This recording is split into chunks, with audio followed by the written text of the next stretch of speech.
शापित रानी का महल। शापित रानी का महल सैकड़ों साल पहले नवंदा नाम के राज्य में एक रानी रहती थी।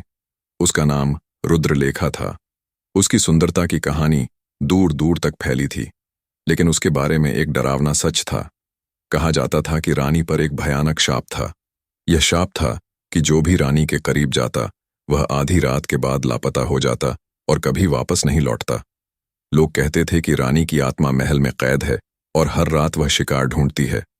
गांव के लोग रानी के महल से दूर रहते थे, लेकिन एक दिन आदित्य नाम का एक साहसी युवक गांव में आया। उसे रानी और उसके महल के बारे में पता चला। गांव वालों ने उसे चेतावनी दी, महल में मत जाना, वहां केवल मौत है। लेकिन आदित्य को इस रहस्य को सुलझाने की जिद थी। उसने तय किया कि वह रानी के महल में जाएगा और सच्चाई का पता लगाएगा। आदित्य ने रात के समय महल में प्रवेश किया। महल सुनसान था, लेकिन दीवारों पर जले हुए दीपक खुद ब खुद जल उठे। महल के अंदर कदम रखते ही आदित्य ने महसूस किया कि जैसे कोई उसे देख रहा हो। अचानक एक आवाज गूंजी, कौन हो तुम जो इस शापित महल में आए हो?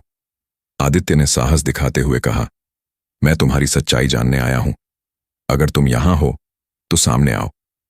जैसे ही आदित्य ने यह कहा, एक काले कपड़ों में लिपटी खूबसूरत महिला सामने आई। उसकी आंखें गहरी और दर्द से भरी थीं।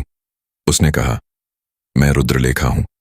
यह महल मेरा है और तुमने यहां आकर गलती की है। अब तुम भी मेरे शाप का शिकार बनोगे। आदित्य ने पूछा, तुम्हें यह शाप किसने दिया और क्यों? रानी ने कहा, यह कहानी बहुत पुरानी है। मेरे पति ने मुझे धोखा दिया था। मैंने उससे बदला लेने की कोशिश की, लेकिन एक तांत्रिक ने मुझे शाप दिया कि मैं अमर हो जाऊंगी, पर हमेशा इस महल में अकेली भटकती रहूंगी। जो भी मेरी सच्चाई जानने आएगा वह भी मेरी तरह कैद हो जाएगा।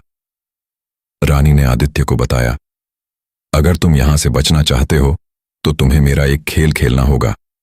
यह खेल तुम्हारे साहस और बुद्धि की परीक्षा लेगा। अगर तुम हार गए तो तुम्हारी आत्मा भी इस महल में फंस जाएगी। आदित्य ने खेल स्वीकार कर लिया। रानी ने उसे 3 कार्य दिए। भूतों की मीनार पर चढ़ना, जहां हवा के झोंके इंसान को नीचे गिरा सकते थे। शापित तालाब में डुबकी लगाना, जहां डूबने वाले कभी वापस नहीं लौटते। जादुई दर्पण को देखना, जो व्यक्ति को उसकी सबसे गहरी डरावनी याद दिखाता है। आदित्य ने पहला कार्य पूरा किया। वह भूतों की मीनार पर चढ़ा और गिरने से बच गया।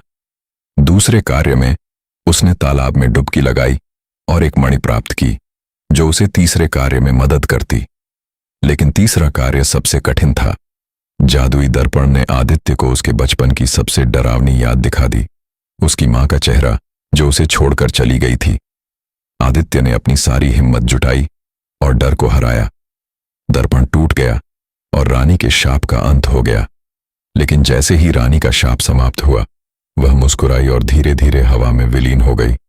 उसने कहा, तुमने मुझे मुक्त किया आदित्य, अब यह महल तुम्हारा है। आदित्य ने रानी को जाते हुए देखा और महल के रहस्यों को अपने दिल में छिपा लिया।